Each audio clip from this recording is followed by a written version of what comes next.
Bienvenidos a este encuentro, un encuentro maravilloso con dos mujeres excepcionales, Gisela y Françoise, dos mujeres del centro de Medellín, dos mujeres que han atado un poco su trabajo día a día a ese lugar que es el barrio de todos, una desde el trabajo por la cultura y la otra desde la educación. Ambas mujeres que están trabajando en organizaciones de ciudad, dos espacios maravillosos. Yo hoy estoy acá en representación de la Alianza por el Centro, una conspiración amorosa de muchos actores, entre ellos, por supuesto, la Universidad de Antioquia y la Sociedad de Mejoras Públicas, que representan estas dos mujeres, ambas instituciones centenarias, ambas instituciones jóvenes y vitales y proyectadas hacia el futuro. Hoy, en Historia Clínica, vamos a tomarle un poquito el pulso a la educación y la cultura. Vamos a mirar esos signos, vamos a hacer esa suerte de diagnóstico de la realidad que tenemos en este espacio. Françoise, Gisela, bienvenidas. Muchas gracias, Sergio. Hola, Sergio. Por esta invitación tan agradable con Gisela y contigo. Un encanto estar compartiendo con ustedes dos acá. Vamos a entrar como a un tema de nuestros antecedentes. Podríamos hablar muchísimo de los antecedentes del trabajo cultural y educativo de la Universidad de Antioquia y de la Sociedad de Mejoras Públicas. Por supuesto, podríamos gastar ahí como un trabajo largo y una conversación muy, muy especial. Ambas instituciones de un territorio, el centro de Medellín, ambas como en esa zona de San Ignacio que amamos profundamente, y ambas instituciones de una u otra manera comprometidas con la realidad, con el presente y con el futuro y el patrimonio histórico. Nos gustaría como que hiciéramos una lectura rápida de esos antecedentes de estas dos instituciones en los procesos en los que hemos venido trabajando y hacer esa lectura en código de lo que estamos hoy, que definitivamente es una situación extraña. ¿Cuáles son las preexistencias con las que llegamos acá? Hoy si una persona tiene presión alta o diabetes o asma o tiene una realidad compleja frente a temas como la coagulación o el corazón, tiene una dificultad más compleja en este momento. ¿Cuáles serían esas preexistencias que nosotros tenemos con las que vivimos? No sé si François, por favor. Empiezo yo. Bueno, pues indudablemente la Sociedad de Mejoras Públicas, que ya cumplió 122 años, 21, ha tenido una presencia permanente en el centro de la ciudad, primero en la parte más cercana del Parque Berrío y luego en el Palacio de Bellas Artes en la playa, donde ha desarrollado toda una serie de actividades culturales desde su creación a través del Instituto de Bellas Artes, que ha atendido todo un segmento de la población de Medellín para formarlos en arte, especialmente pintura, música, escultura, y ha tenido allá una historia muy, muy importante de desarrollo cultural que luego ha mantenido con la creación mucho más reciente, por supuesto, la Fundación Universitaria Bellas Artes, y hoy con un renacimiento del Instituto de Bellas Artes. Gracias, Françoise. Definitivamente... Breve, porque hay mucho tema. Sí, claro. Definitivamente muy poderosa esa historia de Bellas Artes, del Palacio y del Instituto y de la Fundación Universitaria, una realidad que nos trae como magníficas celebridades, seres amados, por supuesto Teresita, pero Eladio y otros maestros de las artes que han estado ahí, y tiene una interrelación muy fuerte con ese centro de Medellín. Hoy hay 3 puntos específicos, uno en la playa con Córdoba, uno en una casa nueva de Córdoba, que creo que hay que difundir muchísimo esa noticia de cómo Córdoba se va volviendo en un corredor de la sociedad. La sociedad se tomó la calle más linda de Medellín, y más ahora que está con vegetación y con un tráfico controlado. Eso es una maravilla. Por lo menos más humanizada en el tema del tráfico y por supuesto conectando con Cervantes, ese pasaje maravilloso que de esquina a esquina se conversa. En una esquina a un lado oriental está esa Universidad de Bellas Artes de la Fundación Universitaria y en la otra esquina, al lado occidental, está la antigua Escuela de Derecho que la Universidad de Antioquia definitivamente teje una relación muy especial ahí, desde ahí para comunicar por dentro con la vieja Escuela de Derecho, esa escuela que en su entrada principal sobre Girardot tiene una cabeza magnífica de Fernando González y ponen a su hijo ilustre de la universidad ahí a recibir a la gente y si comunicara con ese conjunto patrimonial, la iglesia por supuesto, pero a un lado el claustro con fama y al otro lado el edificio de San Ignacio de la Universidad de Antioquia, magnífico y maravilloso para Ninfo que amamos tanto. Y ahí, Gise, bienvenida, cuéntanos un poco de cuáles son esas relaciones de preexistencia con las que llegamos a esta situación en la que estamos. Bueno, Sergio, muchas gracias, y a François, gracias, y mi placer enorme por estar acompañada de ella en esta conversación. Una institución hermana que tanto quiero como Bellas Artes y por supuesto la voz de François, que siempre es tan oportuna.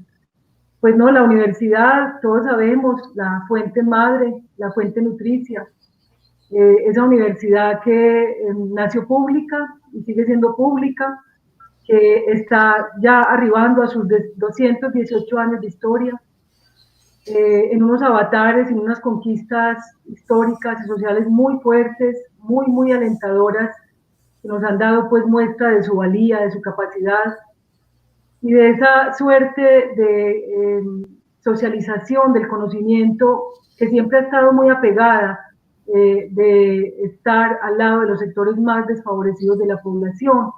La universidad en los años 60, 50, 70, en su proceso de masificación de la educación, con un campus hermoso, inaugurado pues en esta zona norte de la ciudad, que transformara ostensiblemente lo que significaba este lugar, y hemos visto cómo se ha ido transformando también en el tiempo una plataforma institucional de conocimiento, de innovación, de cultura, como es Zona Norte, donde está ese campus universitario que alberga en este momento a, podríamos decir, 37.000 estudiantes, incluyendo los 5.000 estudiantes que tenemos en regiones, que se compara con una universidad mediana en la ciudad, es decir, tenemos una universidad mediana en las regiones, y esa capacidad de llegar a las 9 subregiones del departamento y de poder hacer posible el acceso y la equidad al conocimiento es una de las labores más grandes y más meritorias de la universidad pública.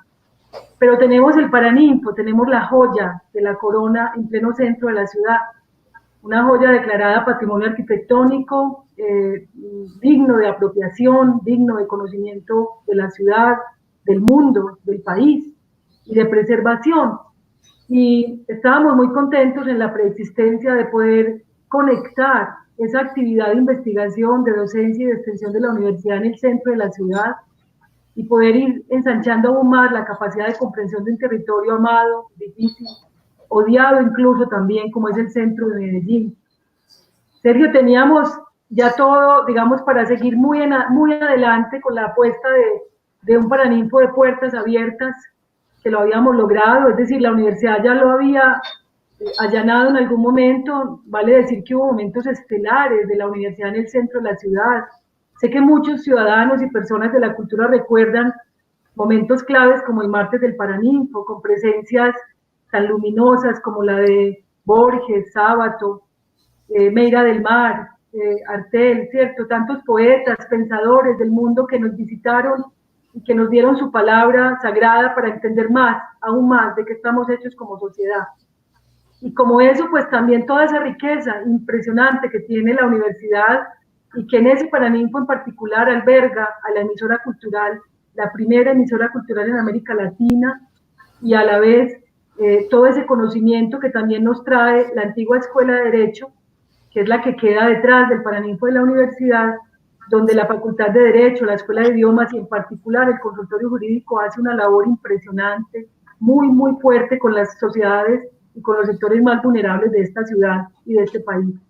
Entonces, para concluir la preexistencia, venimos de ser universidad pública, seguimos siendo pública, y creo que esta pandemia ha revelado la enorme fortaleza de la que está hecho lo público, y en este caso, una casa de conocimiento infinito y de compromiso con la investigación, con la extensión y con la docencia, como es nuestra querida alma mater.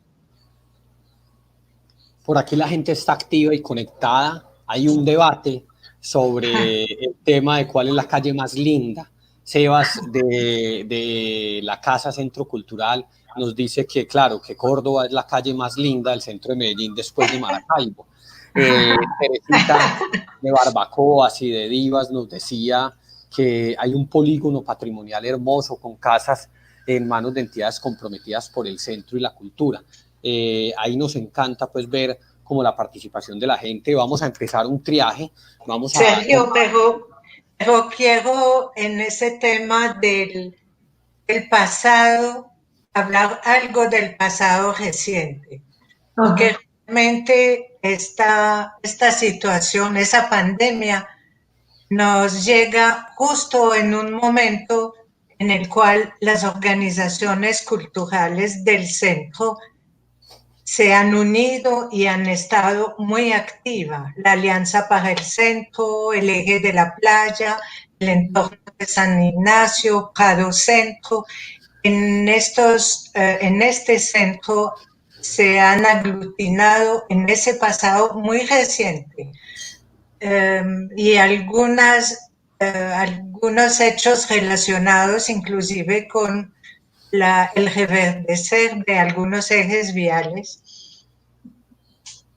Entonces, se ha sumado ese esfuerzo colectivo de las entidades educativas y culturales con una proliferación de estudiantes matriculados, unos en horarios extremos, antes y después del trabajo, otros durante el día. Y habíamos logrado desarrollar actividad desde los espacios culturales los más al oriente, como la el Museo Casa de la Memoria, bajando por la playa, bajando por Ayacucho, hasta primero la Avenida Oriental, pero entre Barranquilla y San Juan, y hemos hecho el esfuerzo de aunar todos los esfuerzos de lo cultural en el centro. Y ese entorno lo hemos percibido, y yo creo que es algo muy importante, lo hemos percibido con un futuro asociado a la educación y a la cultura. Aunque haya muy profundas diferencias en el interior de este centro, sabemos que la situación del Museo de Antioquia, donde está en el extremo al cual hemos llegado, está en unas condiciones muchísimo más difíciles que las que tenemos quienes estamos en la playa o en el entorno de San Ignacio. Pero yo creo que el esfuerzo que hemos hecho es algo que es muy importante y que nos hemos atrevido a meternos juntos en ese entorno en el cual proliferan los conflictos, las apropiaciones indebidas del espacio que no logran ser incluyentes, las perspectivas ante proyectos públicos y privados, pero es un centro que vive, que late, y que debemos abarcar con todo y todos los que le llegan de día y de noche. Y creo que la reflexión que vamos a hacer la tenemos que hacer un poco en el contexto de esas asociaciones informales de buena voluntad, de convicción que hemos logrado construir y que de alguna manera han caído fuertemente con la pandemia. Françoise, ahí hay una primera lectura de esa capacidad de defensa que tiene un organismo como el centro. Definitivamente nos coge esta situación con las defensas altas, con un centro que plantea varios distritos, el distrito patrimonial en Prado, el distrito histórico que el metro le viene trabajando en esa zona, del Parque Berrío y toma al Museo de Antioquia, lo que nosotros en Caminapa al Centro, en la Alianza por el Centro hemos llamado BBB, Berrío, Botero, Bolívar, por supuesto San Ignacio, donde el patrimonio, la cultura y la educación tienen gran fuerza, y ese centro que a veces no percibimos como centro, que va más hacia el sur, que hay un barrio Perpetuo Socorro que tiene ahí una apuesta de distrito creativo. La alcaldía propone otros nuevos distritos, un distrito ambiental y declararlo como tal en la Somadera, el distrito cívico, donde está toda el área administrativa, un distrito comercial, toda esa zona que nosotros llamamos como el Hueco, el distrito diverso, que Tere nos estaba mandando mensajitos por acá, toda esa zona de Barbacoa, la calle del Calzoncillo, La Paz, Palacé, un distrito de las oportunidades hacia donde están los bomberos y el centro día junto al río, y un distrito vecino de la playa para allá, en el lado oriental, que es donde más barrio es el centro, y por supuesto unos planes parciales que vienen conversados desde hace rato, y tú lo sabes mejor que todos nosotros porque has acompañado a planeación del municipio en muchos casos. El más cercano a nosotros, el plan parcial San Lorenzo, el plan parcial Calle Nueva, los planes parciales de Jesús Nazareno y el Chagualo, dentro de Jesús Nazareno ese pequeño PEM, del plan especial de manejo y patrimonio del San Vicente de Paúl, el de San Benito y el de Corazón de Jesús. Entonces hay como un centro que definitivamente se está pensando, en el que hay organizaciones tan potentes, articuladas incluso generosamente en un proceso como la Alianza por el Centro, liderado colectiva y solidariamente, y eso nos coge con una defensa alta. Tú das un primer aporte para ese triaje de qué enfermedades hemos sufrido y qué no hemos sufrido. Y hay un aporte. Le cedo a Gise la palabra para que nos dé unos síntomas de esa realidad en la que estamos y tratar de hacer ese triaje inicial, ese diagnóstico inicial que es importante.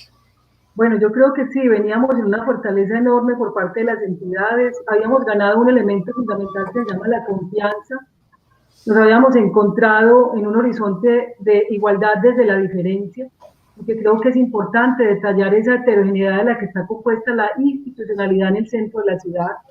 La cultura no es una lectura hegemónica en el centro, hay diversidad, hay tamaños, formas, concepciones y enfoques diversos que hacen, por ejemplo, que una herramienta de asociación y de democracia, digamos, integral, como es la Alianza Cultural por el Centro, refleje esa horizontalidad. Yo sí quisiera poner un poco más en blanco y negro el asunto. Yo creo que hay unas apuestas institucionales que venían antes de la pandemia. La pandemia, de alguna manera, es como el atolladero, es como el hueco que se nos presentó en el horizonte. Es decir, íbamos bien caminando de alguna forma, pero caímos a un hueco. Ese hueco se llama pandemia. Ese hueco desnudó, reveló, constató de que estaban hechas las fragilidades de nuestra sociedad, de nuestra institucionalidad, y ha mostrado unas características, yo diría, aberrantes en términos de desigualdad.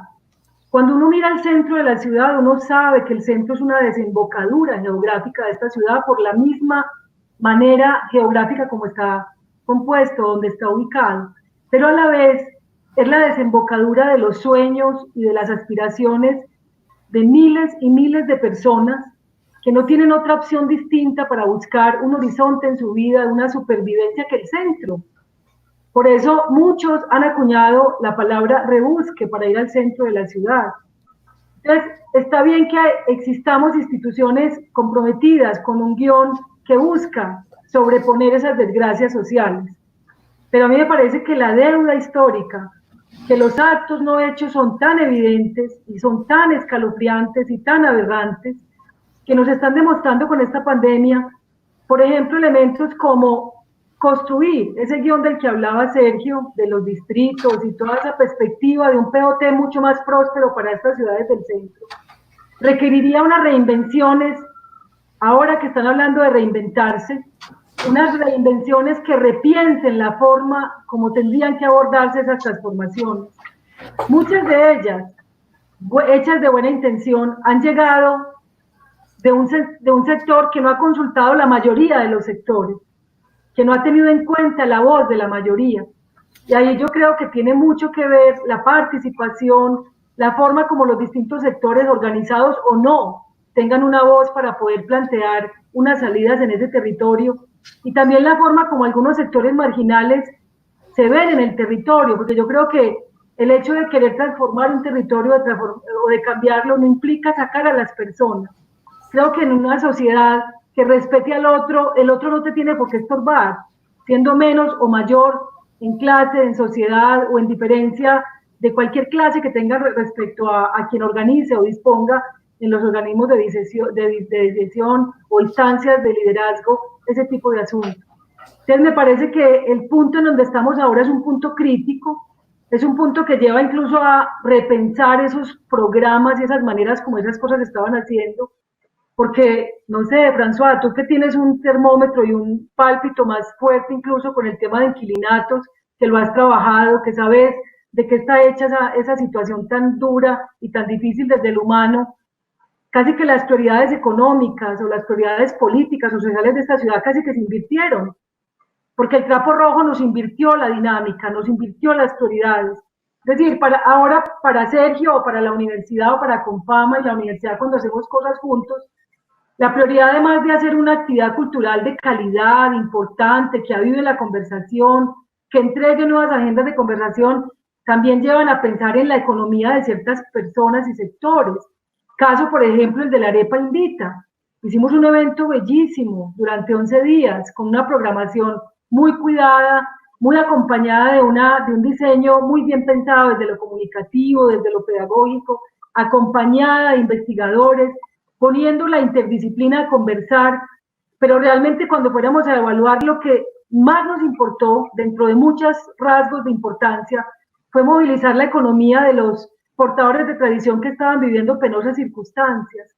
Entonces me parece que esta situación nos ha llevado como a una mirada frente a la pared, ¿cierto? Es como una reflexión que nos lleva a ser muy rigurosos en el examen de nosotros mismos, de dónde estamos, de qué estamos haciendo, de qué solidaridad estamos hablando cuando hablamos de ella, cómo nos desacomodamos, digamos, de cierta normalidad en la que estamos como instituciones y nos ponemos un poco en la fugia de los otros, porque creo que la situación del centro, ustedes saben, este segundo confinamiento, se llevó al traste ideas hermosas de apertura, de inversiones que mucha gente tuvo que hacer de su propio bolsillo, y entonces, ¿qué va a pasar de verdad? O sea, ¿qué es lo que nosotros estamos dispuestos a entregar de nosotros humanamente para producir realmente los cambios y que se dé más de lo que podamos dar? Yo creo que estamos como en ese punto, Sergio y François, y las instituciones culturales, si bien no tenemos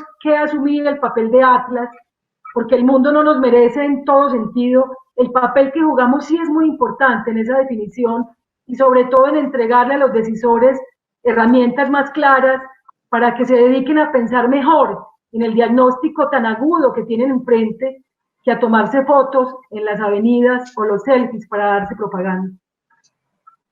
Sí, yo creo, Gisela, que tocas es el drama del drama de un sector del centro.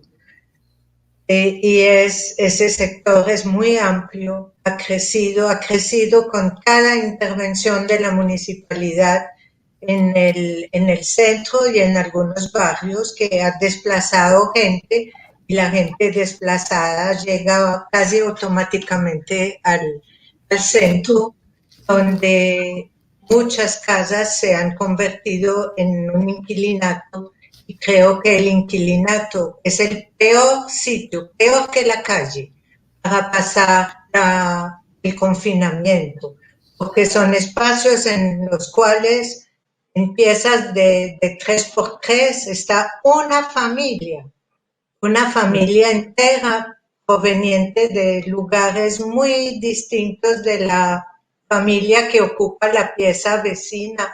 Allá están venezolanos, gente desplazada del sector de Ituango, gente que viene del suroeste y que tienen culturas muy distintas en la convivencia. Y allá están en una pieza sin poder acceder a los espacios en los cuales consiguen sus recursos, conviviendo con niños, con ancianos, compartiendo baños, espacios donde el virus debe tener todas las posibilidades de pasar de uno a otro. Y yo creo que este tema es uno de los que merece una atención enorme porque la población que está allá está en condiciones indignas, en condiciones que no favorece la convivencia. Deben salir de un día en esas piezas odiándose unos a otros porque todo el mundo estorba a todo el mundo. Entonces, pero al mismo tiempo desarrollando mecanismos de solidaridad que son admirables, pero el entorno no los favorece. Tienen que buscar la plata para alimentarse día a día, para pagar la pieza noche a noche. Y hoy, con el confinamiento y el control estricto que probablemente está en ese sector del centro, la vida se les vuelve muy difícil, si no imposible. François, ahí hay una preexistencia también que tiene que ver con la inequidad, una desigualdad de oportunidades compleja entre todos. El centro de Medellín refleja más que cualquier otro lugar la situación del Valle de Aburrá entero, y ahí hay una relación compleja, lo que mucha gente ahora llama reinventarse, que se volvió una palabra detestable para muchos de nosotros. Para ellos ha sido el rebusque diario. Entonces hay un nivel de informalidad muy alto, a todo nivel, de gente muy rica y de gente que tiene grandes dificultades. Un nivel de informalidad en temas del reporte de información de la educación, de la venta, del comercio, de los textiles, del sector inmobiliario, donde hay metros cuadrados que están a precios absurdos y uno no termina de entender cómo el alquiler de ese valor de esa propiedad vale eso, o el metro cuadrado en venta de esa propiedad vale eso. Hay una relación compleja tejida en el mundo del centro que lo hace un organismo como tal, un organismo que fácilmente por un daño en un órgano afecta a todo el sistema y pocas veces uno ve mejor relacionado todo un sistema como el centro de Medellín. Los recursos que fluyen desde el tema del comercio en zonas que venden muchísimo más que grandes centros comerciales, alimentan la informalidad en la calle. La informalidad en la calle alimenta como una relación de vigilancia y de control, de seguimiento, la venta del contrabando en carretillas, el metro cuadrado que se compra y se vende rápidamente y se pasa de manos, pagando impuestos incluso, pero a cifras altísimas, que uno dice, detrás de esto tiene que haber un lavado de dinero. El tema, por supuesto, del tráfico, microtráfico, las ollas, etcétera, el control que tienen de la calle, parqueaderos en el espacio público que controlan desde la delincuencia, vendedoras como la señora que vendía crispetas cuando yo era director del Pablo Tobón y le sellaban con número las bolsitas de la venta de las crispetas para cobrarle un dinero por cada bolsa. Ahí hay un entramado muy complejo, un organismo que en algunos de sus órganos está enfermo y definitivamente hoy se evidencia más que nunca. Esos inquilinatos de los que tú hablaste hace rato antes de que todos pusiéramos los ojos ahí, esos espacios de lo plural en los que Gisela siempre ha puesto el ojo y ha esculcado en la poesía, en la estética, la búsqueda de hacerlos relevantes, evidentes, hoy se nos hacen más difíciles. Hoy los que habitan la calle, los que son habitantes de la calle, están ahí y definitivamente la tienen más difícil que nunca. ¿Cómo hacemos para que esa preexistencia de lo legislativo no nos mate en esta situación? Gise, no sé si nos ayudas desde la estética un poquito a mirar eso. Sergio, mira, yo quisiera decir, pues primero, digamos, el afecto y el orgullo que representa estar en una universidad pública como la Universidad de Antioquia. Los esfuerzos de la universidad en esta pandemia han sido enormes. 37.000 estudiantes. Y lograr conectividad, lograr incluso asuntos de supervivencia para esos estudiantes, no solo en Medellín, sino por fuera del área metropolitana y en los municipios de Antioquia. Un esfuerzo muy grande, que no es necesariamente un esfuerzo, digamos, solo de voluntad. Yo creo que atraviesa por esto la convicción, es decir, la convicción de lo público, la convicción que representa preservar la vida y la dignidad de las personas. Una conectividad que en este momento está en el 70%, tratando incluso de sortear todas las dificultades que hay para poder optimizar esa conexión, esa relación de sentirnos juntos, porque es que yo creo lo siguiente, Sergio y François, y a los amigos que nos están escuchando y siguiendo.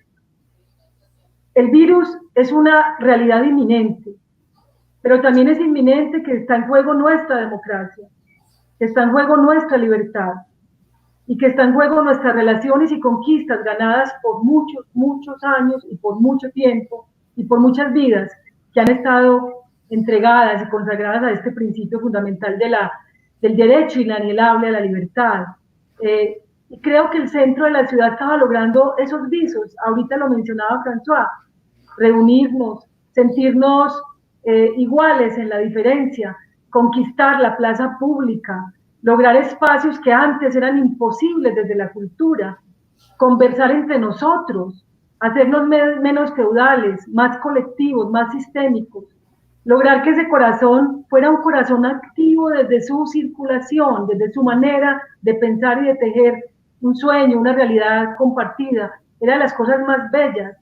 Habíamos acabado de salir de una asamblea de la Alianza Cultural donde más de 60 o 70 personas estuvieron presentes y la bandera que teníamos para ese momento era un SOS por el aire a la ciudad.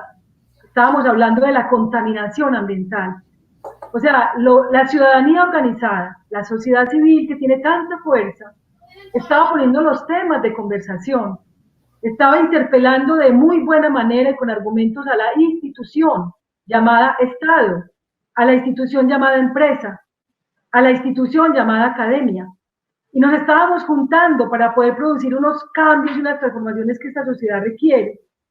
Entonces creo que lo más importante y de relieve ahora es que esta situación nos puso en evidencia que la cultura es un alimento del espíritu tan importante, como decía alguien en algún momento, como el pan o como el agua, y que la ciencia en este momento está resultando ser tan necesaria, más que un político, más que cualquier programa, la ciencia básica, los laboratorios.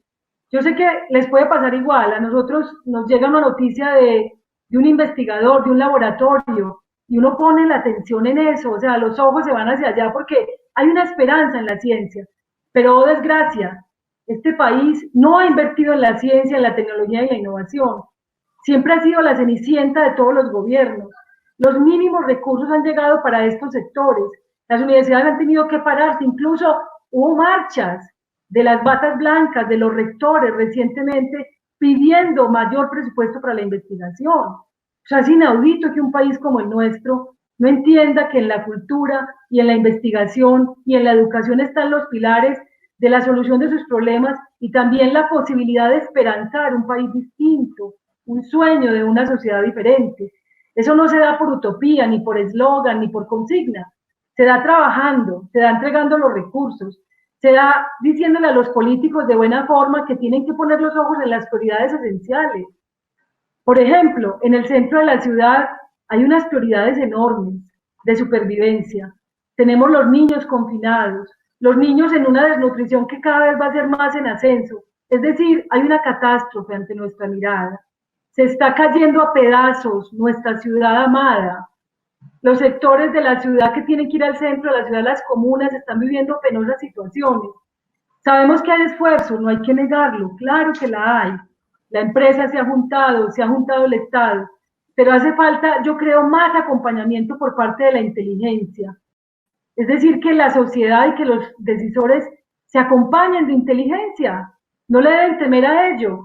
Y la inteligencia la tienen en muchas partes, está en la sociedad, están los ciudadanos, están los poetas, están los científicos, están los hacedores, en los músicos, en los que cuidan a los niños.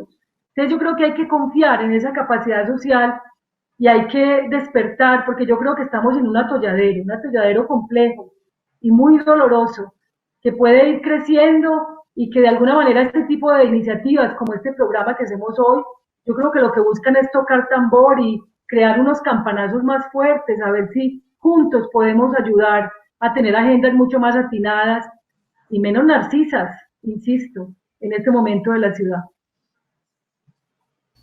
Gise, un llamado importantísimo ahí, complejo. Yo voy a tratar de seguir tomando como este diagnóstico.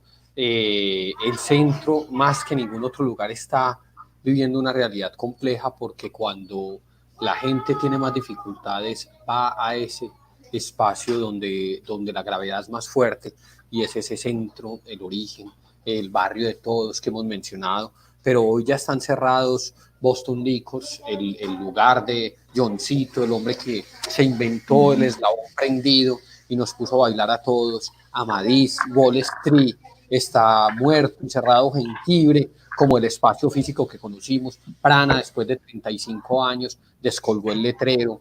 Diógenes, ese lugar en la playa maravilloso, cercano a ti, François, en el que una mujer nos mostró el sonido antillano y la música y nos enseñó ese ritmo de los tambores que llegaron de África por el Caribe. Ambrosía, un lugar en el que mujeres tejieron relaciones y conversaciones. El Café Raza, que nos sirvió muy buen café en Torres de Bomboná, que yo hoy no quiero imaginarme ese primer piso de las Torres de Bomboná.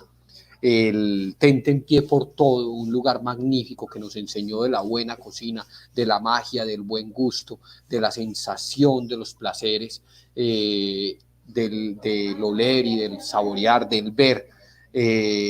Botánico, sus dos restaurantes se habían arriesgado a un emprendimiento en el último piso del Colombo Americano, en el Café Colombo, con un nuevo botánico, y les cae esta pandemia. Martini, Radio City, La Boa, ese lugar en el que Manuel Mejía Vallejo se tomó tan buenos rones y tan buenos tragos en compañía de gente maravillosa, Natiola, Gora Makers, un esfuerzo maravilloso, la Casa NN que se traslada, se va del lugar donde estaba, Vergara, el Villar Room en la playa, Sagrada, el restaurante bar, Lenteja Express, bueno, muchísimos, esos lugares que para mí siempre han sido como de relevancia, los centros culturales de la conversación, donde alrededor de una mesa nos sentamos a hablar y donde nos sentamos a crear y a pensar y al encuentro, están cerrando y eso es una tragedia.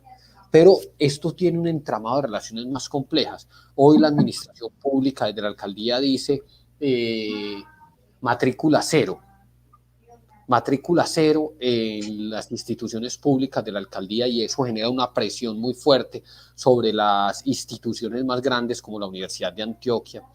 ¿Qué sucede? ¿Es sostenible? Sergio, y sobre las pequeñitas. Allá voy, François, Son muchas. Espérate que allá voy. ¿Qué sucede con las instituciones que no pueden decir matrícula cero? O sea, ¿qué sucede con Bellas Artes? ¿Qué sucede con el CESDE? ¿Qué sucede con estas instituciones que han prestado una labor extraordinaria si por la presión del Estado, con una acción que yo además reconozco que es populista, porque decir generalizar y matrícula cero para todos no es? Yo creo que hay que aplicar el modelo de la compensación. El que no tiene, hay que subsidiarlo, incluso subsidio pleno, si es necesario, y cuando hablo de subsidio pleno no estoy hablando solamente de la matrícula cero, estoy hablando de que esta persona, si no tiene un recurso, no podría estudiar, no podría ir a clases, porque su familia no podría comer. Entonces hay que Claro, pensar Sergio, en ese subsidio. es ahí donde está Pero la pregunta. ¿qué sucede cuando el Estado dice en mis instituciones, que además yo creo que es insostenible, va a haber matrícula cero? Ahí, ¿qué le sucede, François, a una institución como Bellas Artes, donde se formaron los artistas de la música y de las plásticas y de la estética en esta ciudad, y que lo ha sostenido una institución que ha tejido la relación de la ciudad? Tenemos un parque como el Jardín Botánico por la Sociedad de Mejoras Públicas, tenemos un museo como el de Antioquia por la Sociedad de Mejoras Públicas, tenemos el Teatro Pablo Tobón por esa complicidad de Sociedad de Mejoras Públicas, tenemos ese resguardo en una zona maravillosa entre dos orillas de lo que hoy llamamos el zoológico, pero que sigue siendo una zona verde, un resguardo maravilloso para repensar esta ciudad por la Sociedad de Mejoras Públicas. Tenemos ese Palacio de Bellas Artes y la universidad y etcétera por la Sociedad de Mejoras Públicas. ¿Cómo reacciona una entidad de las más valiosas de la historia de esta ciudad ante una realidad como esta? Y ahí trato de pensarnos cómo somos solidarios y cómo actuamos como sociedad. Bueno, Sergio, tocas un tema pues que es álgido y que ya no es el pasado, es el hoy de la Sociedad de Mejoras Públicas con la Fundación Universitaria Bellas Artes, con el IVA, inclusive con todos los programas educativos del zoológico, del cual hablaré un poquito más adelante si me dan el espacio. Pero yo creo que sí es un momento de gran solidaridad y de gran generosidad. Y hemos visto que los estudiantes de la Fundación Universitaria hoy tienen en sus casas instrumentos musicales de la sociedad para que puedan trabajar los temas que les corresponden. Tienen en sus casas los computadores de la institución con una ayuda para la conexión y el uso de estos equipos. Han recibido algunos inclusive colaboración para poder comer. No todos los estudiantes son de Medellín, no todos viven con papá y mamá, y realmente ha habido un gran movimiento de solidaridad, pero eso es en el momento en que se presenta la primera crisis, y es algo que es difícil y tampoco sano de mantener. Hay que buscar nuevas cosas. A estos estudiantes que tienen dificultades hay que darles oportunidades de un trabajo para no tener que pedir. Hay que darles ideas de creación, de recreación, de renovarse, de reinventar lo que están estudiando, lo que están aprendiendo y las posibilidades de conseguir dentro de estos campos a corto plazo, lo más rápidamente posible, oportunidades de trabajo, oportunidades de creación, y sé que no va a ser nada fácil. El próximo semestre solo podrá empezar cuando quienes no pueden estudiar todo por internet y requieren talleres, laboratorios o una cercanía mayor con los profesores, como puede ser el caso en música, pero no habla mucho del arte. Pero un geólogo que no estudia en campo tampoco va a ser un buen geólogo. Todos tienen sus laboratorios, sus campos, sus salidas, sus espacios de aprendizajes que son muchos. Entonces, en este momento estamos en Tafuba como en otras universidades. Sé que en EAFIT están haciendo lo mismo, de terminar de pulir lo que faltó del primer semestre para luego empezar el segundo semestre, pero sabiendo que lo virtual no es una solución para todo, que lo virtual permite identificar grandes discriminaciones en la sociedad y además que lo virtual es absolutamente agotador, ¿sí? Y que antes de esta reunión pues estábamos hablando, Sergio, Gisela y yo, lo virtual es muy pesado, a pesar de que resuelve muchos problemas y que se ha introducido ahora en la cotidianidad, en la cual probablemente vaya a quedar, pero no puede quedar solo. Tiene que haber otros espacios de aprendizaje, otros espacios de relacionamiento en torno al conocimiento y a la creación.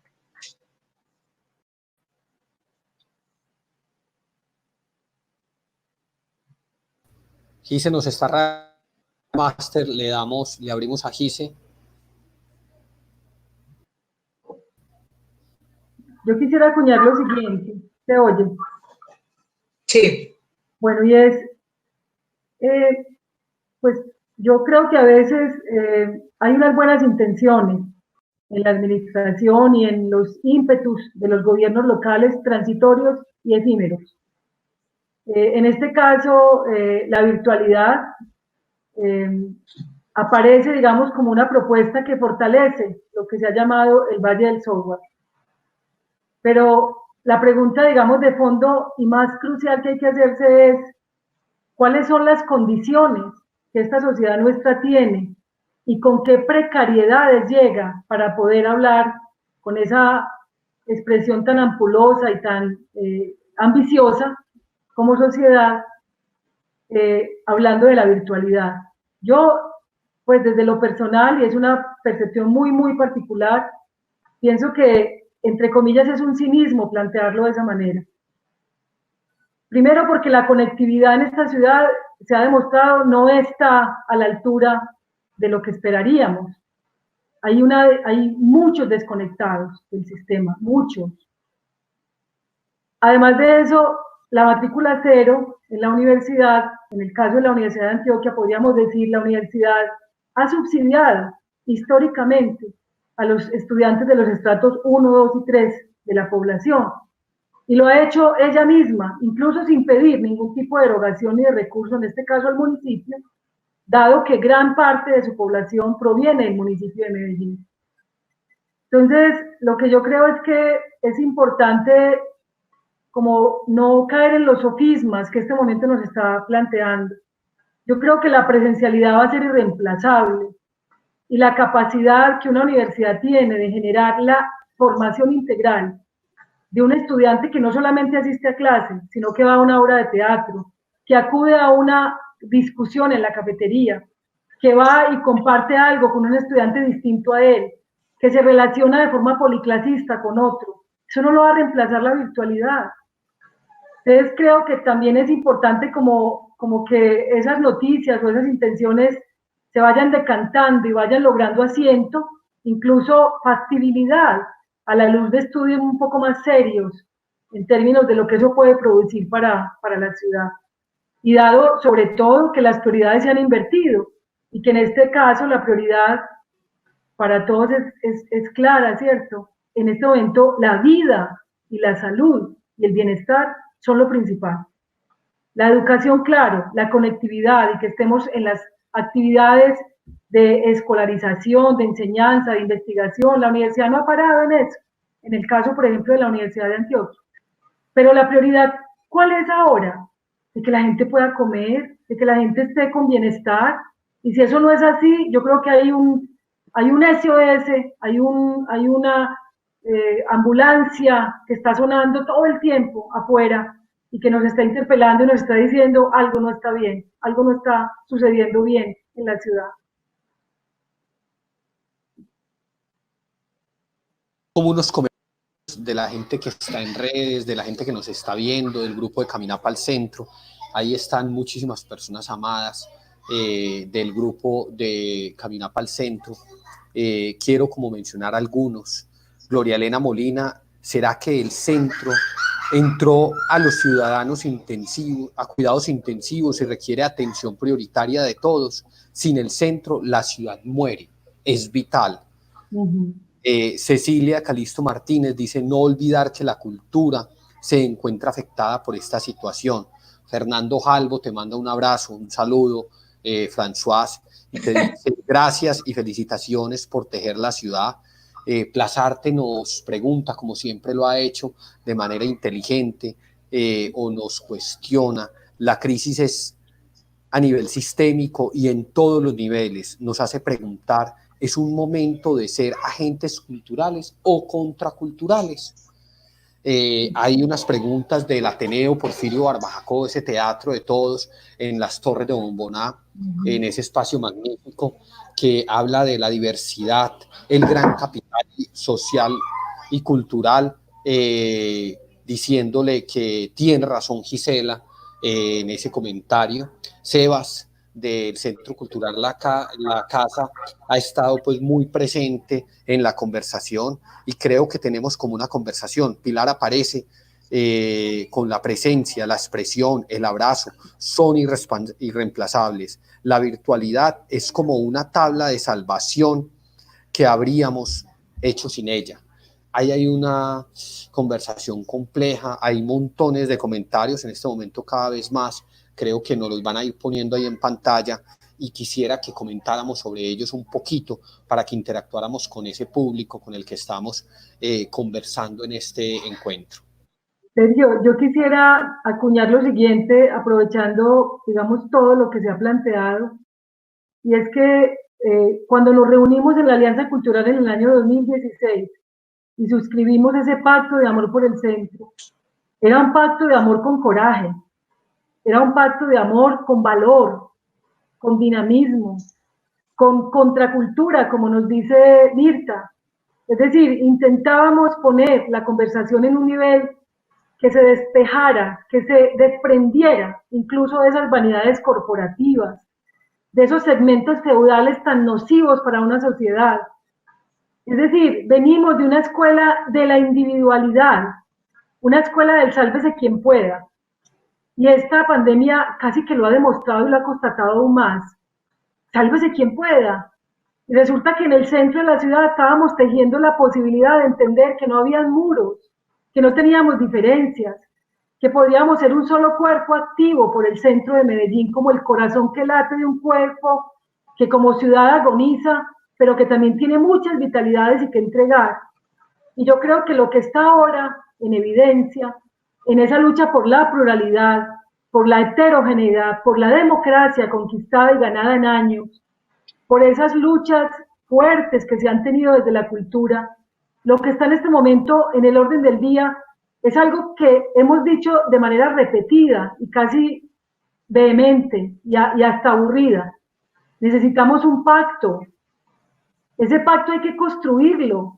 Y ese pacto requiere de un oído público, requiere de que la institucionalidad llamada Estado tenga más oído, más capacidad de conversación con los distintos sectores, que no teman llamar a los diferentes, a los rebeldes, a los inconformes.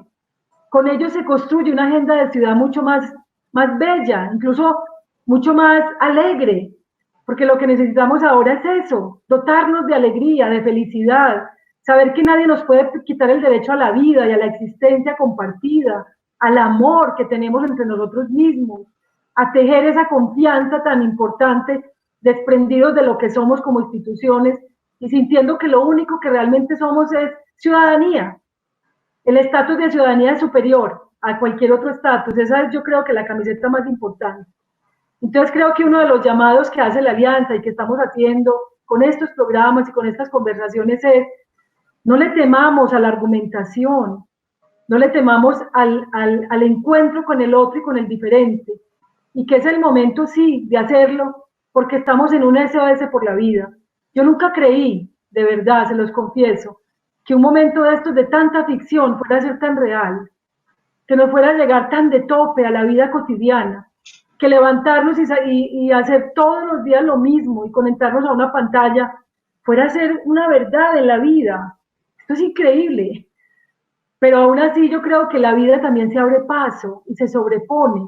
Y somos nosotros, no nosotros como los salvadores, sino todo ser vital, por el solo hecho de existir, un aporte importante para sobreponernos. Porque eso es todo. No podemos hablar de conquistas, hay que sobreponernos.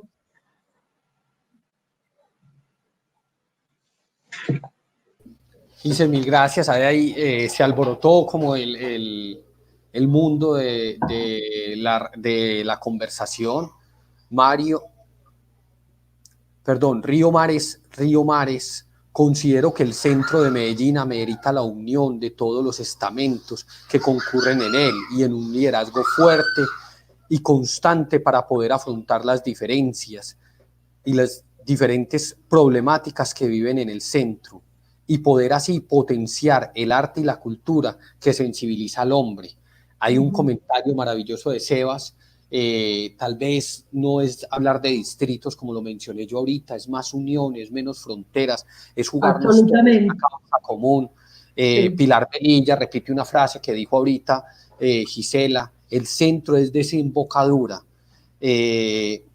Carlos Mario Sánchez nos habla del centro que es el escenario institucional vivo y ese escenario es la alianza por el centro.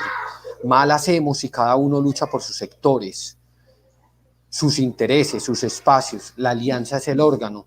José Fernando Álvarez, desde el Poblado, de sus luchas ambientales, comenta: hoy más que nunca hay una oportunidad de revivir el centro, partiendo de visualizar cada esquina, cada actor, cada acción. Juan Fernando Hernández: la virtualidad es una herramienta, pero jamás reemplaza la presencia. Ha sido de gran ayuda en esta pandemia, pero a largo plazo nos puede llevar a una angustia existencial crónica. Gloria Elena Molina: no por salvar a unos, ahoguemos a todos. El Ateneo, que ha estado muy presente: hay que resistir juntos y vamos a salir adelante. El ecosistema del centro lo tenemos que cuidar todos. Los cierres, en parte, muestran otra enfermedad, la de la ignorancia de quienes no tienen claro que quienes ahí están no eran solo arrendadores, sino garantes del futuro ciudadano. Y bueno, siguen los comentarios, ahí los iremos viendo en la pantalla. Quiero como la reacción de Fran, porque ya casi estamos cerrando, entonces le pediría a François que unemos como a esta conversación. Yo pienso, me encantan todos esos comentarios y los quisiera leer después, porque me parece importante recoger después todo este esfuerzo que han hecho los que nos han escuchado. Pero yo creo que tenemos una fortaleza desde esas organizaciones culturales, tenemos la capacidad de hacer un pacto, pero un pacto que no sea solamente con los que tocan la cultura o la educación, sino con un pacto con personas que desde otras disciplinas tienen unos conocimientos, una vivencia del centro que es importante. Y creo que tenemos entre nosotros que fortalecer nuestras alianzas, porque cada uno de nosotros es vulnerable, es muy frágil. Y quizás juntos tengamos unos pesos para contrarrestar las discusiones entre la salud o el comercio, la vida o la recuperación de la economía, y ofrecer algunos elementos para que cuando hablemos de vida, hablemos de una vida de calidad, recuperada de los traumas de la pandemia, de las consecuencias del encierro, de la sociedad, de la falta de abrazos, recuperada del hambre y de las dificultades de pagar la pieza en los inquilinatos del centro. Pero que cuando hablemos de comercio también hablemos de circuitos cortos, desde los talleres de algunos municipios donde confeccionan ropa y no volver a vender productos chinos. Yo creo que también tenemos que apelar a circuitos cortos en alimentación y cambiar muchas prácticas de consumo que hemos tenido y que se nos han convertido en una especie de obligación que debemos cuestionar. Y tenemos que ofrecer música, arte, teatro, espacios de encuentro, caminatas, visitas, talleres, despertar sonrisas, alegrías, lágrimas de felicidad. Pero no porque regresamos a lo mismo de antes, sino porque cambiamos nuestra mirada sobre el mundo, sobre nuestras prácticas, sobre nuestros acercamientos a los demás y nuestras expectativas sobre el futuro. Creo que eso es algo importante. Esa pandemia nos tiene que llevar a muchos cuestionamientos y los tenemos que empezar a hacer porque esto va a ir para largo. Y si bien la sociedad antioqueña es resiliente, echada para adelante, si con eso ha logrado atraer la mirada del mundo sobre la ciudad de Medellín cuando salía de recibir las heridas más grandes que uno podía hasta entonces imaginar, yo creo que se necesita algo más. Eso de resiliencia no tiene que ir mucho más allá, tiene que reinventar, renovar desde adentro, dar pruebas de inteligencia creativa, asumir su patrimonio, asociarlo al patrimonio de otros, reivindicar sus experiencias, sus capacidades de incidir en la calidad de vida de los habitantes del centro y más allá del centro. Y probablemente nos tocará pedir un pequeño empujón para retomar impulso después de la situación que estamos viviendo hoy. Sí. François, mil gracias. Le dejo la palabra a Gise para que reaccione como a todos estos comentarios, que creo que cada uno son como de todos y de una u otra manera se vuelven como una voz plural. Sí, Sergio, yo creo que estamos frente a una hoja en blanco del nuevo destino. Creo que el modelo que hasta ahora impera, el que establece nuestras relaciones, el que define qué comemos, cómo lo hacemos, dónde vamos, qué pensamos, qué nos dan, qué productos aparecen en el consumo diario, incluyendo la cultura. Yo creo que ya hay un replanteamiento fuerte y profundo que este momento histórico de la humanidad nos está planteando, nos está invitando aún más a tener como más certidumbres frente a lo que pueda o no venir. Creo que el centro de la ciudad es un gran contingente que puede jalonar un pacto que no solamente se suscriba a la geografía del centro, sino que logre permear muchas otras zonas de la ciudad, logre esa relación que creo que incluso no tendría que llamarse así, centro-periferia. Yo creo que la ciudad es una sola, solo que hay un corazón que late, que es ese centro de desembocadura, que es en donde estamos.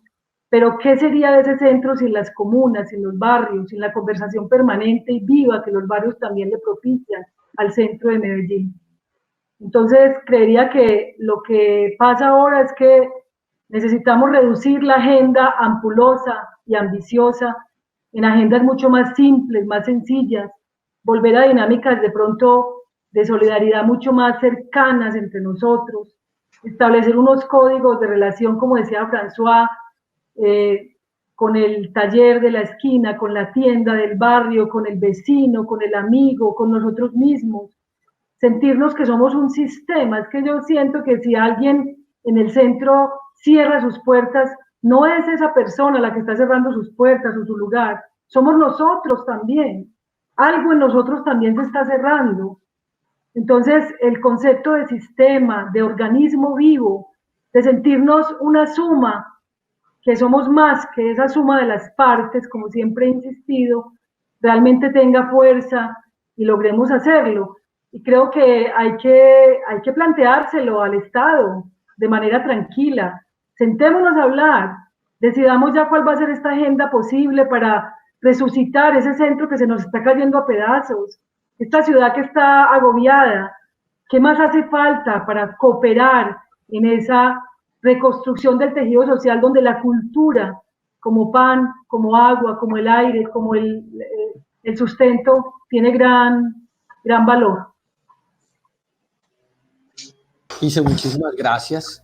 Historia Clínica estará conversando con diferentes actores. Esto es parte de una lectura y de un proceso. La Alianza por el Centro ha propuesto estas conversaciones y ha invitado a sus seres más cercanos, a los amigos, a los pensadores, a los creadores, a esta conversación. Una alianza que está tejida por el afecto, el amor y el trabajo en todo ese centro de Medellín, que no es el centro de Medellín, es el centro de Antioquia.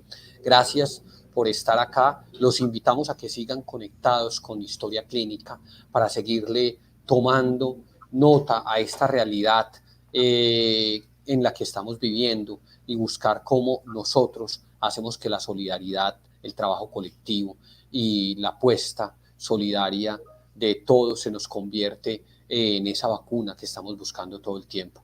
Gisela, Françoise, un gusto haber estado acá, un gusto haber compartido con ustedes, un placer siempre estar con ustedes y un orgullo haber podido generar esa conversación. Despedirse de los que están conectados y pedirles una pequeña excusa. No podíamos irnos, nos robamos 10 minuticos más que creo que valieron la pena. Gracias, Sergio. Muchas gracias a todos. A todos, gracias.